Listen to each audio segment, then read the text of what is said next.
नमस्कार, गुलमोहर किचनमध्ये आपलं स्वागत आहे। आज मी सुकटची चटणी बनवणार आहे। तर हे पाहू शकता तुम्ही, एकदम छान अशी ही सुकटची चटणी होते। सुकटची चटणी बनवण्यासाठी इथे मी ही सुकट घेतलेली आहे। ती चाळून घेतलेली आहे, म्हणजे त्यामध्ये खडे वगैरे जर असेल तर ते खाली पडतात। आणि एक मोठा कांदा हा चिरून घेतलेला आहे।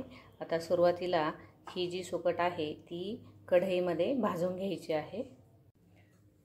या सुकटचा ओलावा जाण्यासाठी थोडीशी हलकी अशी भाजून घ्यायची आहे। थोडासा चटचट आवाज यायला लागला की ती लगेच काढून घ्यायची आहे।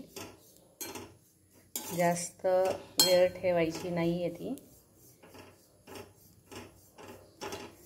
आता गॅस हा बंद करणार आहे। भाजून झाल्यानंतर ही आता धुवून घ्यायची आहे।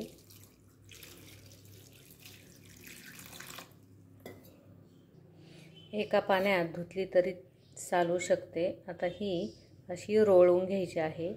त्यामध्ये जर बारीक कचरा किंवा काही खडे वगैरे जर असतील तर ते खाली ताटामध्ये राहतात, म्हणून ही हलक्याशा हाताने अशी वरच्या वर काढायची आहे। पहा, आता हे जे पाणी आहे ते टाकून द्यायचं आहे। यामध्ये आता तेल टाकायचं आहे।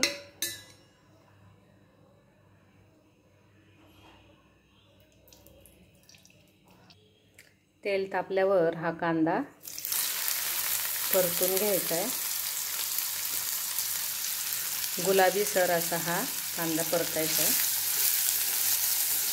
यामध्ये हिरवी मिरची आणि लसूण हा मी क्रश करून घेतलेला आहे मिक्सरमध्ये। 3 मिरच्या होत्या आणि थोडासा लसूण, थोडीशी हळद घालायची आहे आणि अर्धा चमचा लाल तिखट। आता हे सर्व व्यवस्थित हलवून घ्यायचं आहे।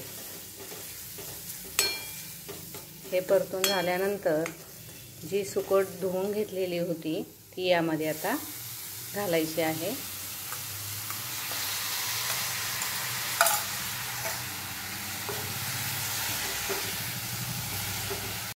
नंतर चवीनुसार मीठ घालायचं आहे